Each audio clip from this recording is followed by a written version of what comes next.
Hello everyone, this is my reaction to last Friday's Star Citizen Live. It was all about master modes. Master modes seems to be a mixed bag. I would say roughly 50% of the players seems to like it and 50% of the players absolutely don't. Yes, it's not always easy to adapt to something new, but I think there are serious problems. Master modes slows things down a lot in combat. It makes Star Citizen even more arcade, like many of the other things we got in the last years. Master modes is pretty much low skill. And turrets are terrible again. People report a hammerhead cannot really hit a stationary target like a Gladius at 1500 meters. I would love to test this, but we still don't have private games back in Arena Commander.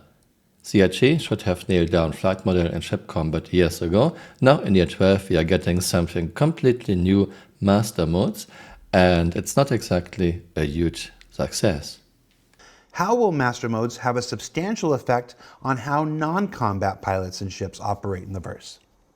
Okay, let's start with the big elephant. So in general, there is no difference between how we're treating combat ships and non-combat ships. If we want to have a consistent gameplay system, it needs to make sure that all the ships apply to the same rules, or not apply to follow the same rules. So although we have combat-focused and non-combat focused ships, we still need to make sure that the non-combat focused ships are basically fitting that scheme. Well, I just stop here. CRG spent almost 8 minutes to answer this question, and it's your typical CRG non-answer. It looks to me, yeah, CRG has no idea how things will work. Yeah, we will balance it. We don't want traitors to be easy prey, but they don't seem to have any idea how to.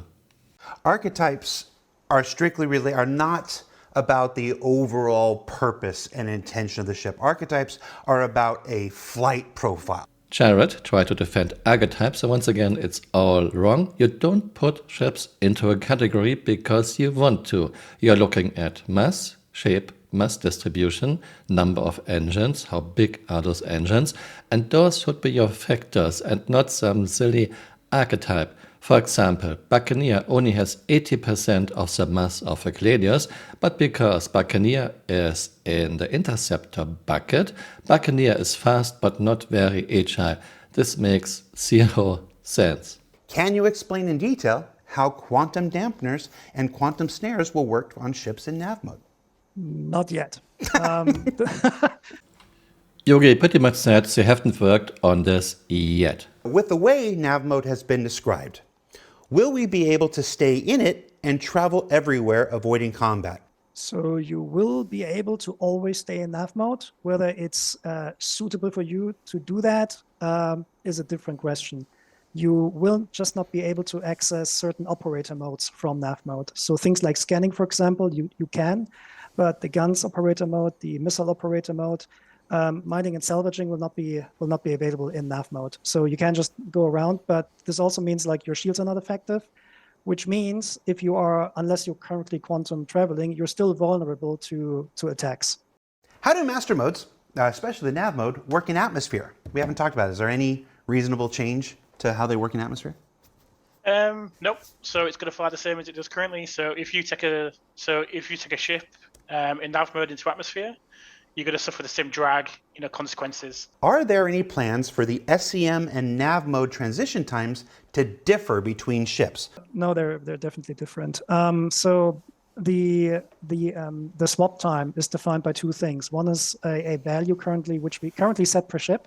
The other one is defined by the quantum drive that you're using. Why is there no UI and HUD update coming with the master mode update in 3.23?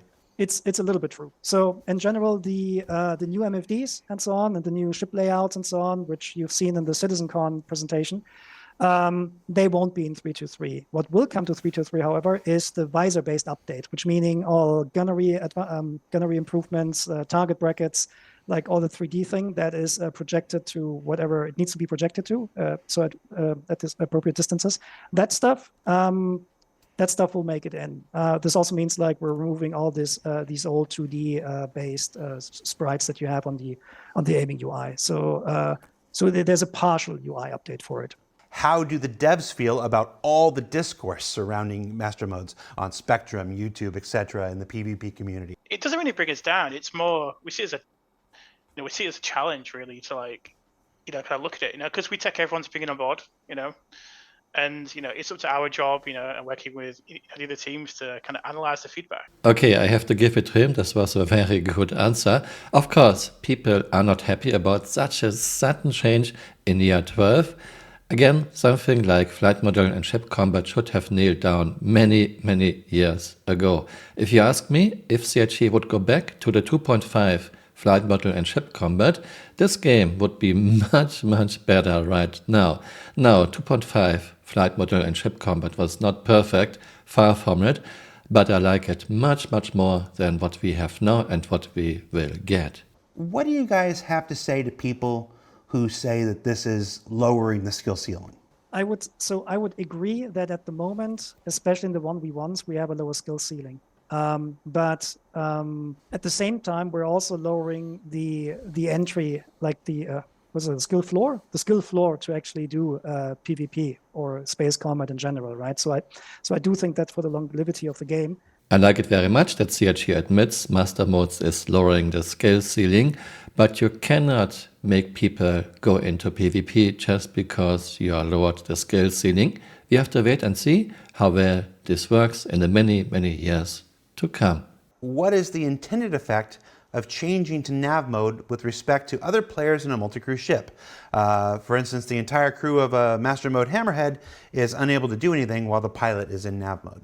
Yeah, when the pilot is in nav mode, the Hammerhead is traveling from A to B, and the Hammerhead is either escaping from combat or just simply going to another position. There's nothing to do for the turret gunners in that case. So when we're talking about like crew roles in the future, this would be the perfect time to, I don't know, swap out fuses or stuff like that and doing all the maintenance on your ship that you want to do. Oh, nice. I can use this time to swap out fuses. Why not go one step further and give people brooms so they can clean the ship? CRT doesn't seem to understand that games like Power Wash Simulator, like Lawnmower Simulator, like Farm Simulator, have a very small niche of players who enjoy them. Most people don't want to do the same tedious things they are doing in real life in a game.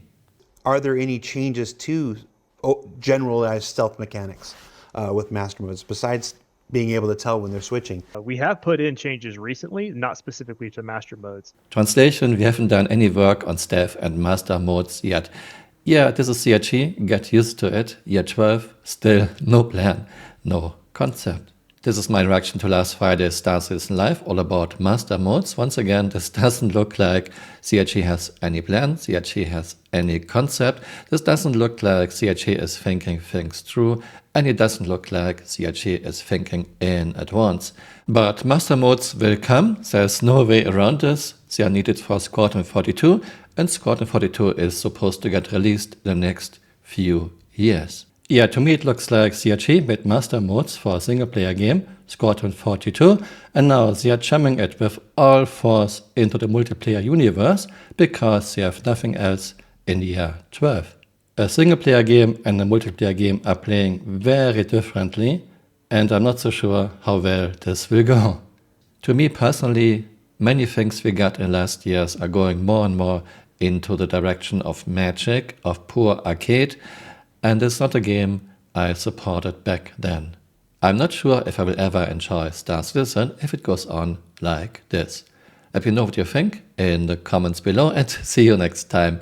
Bye. Auf Wiedersehen.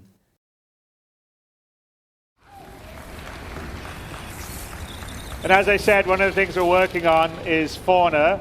So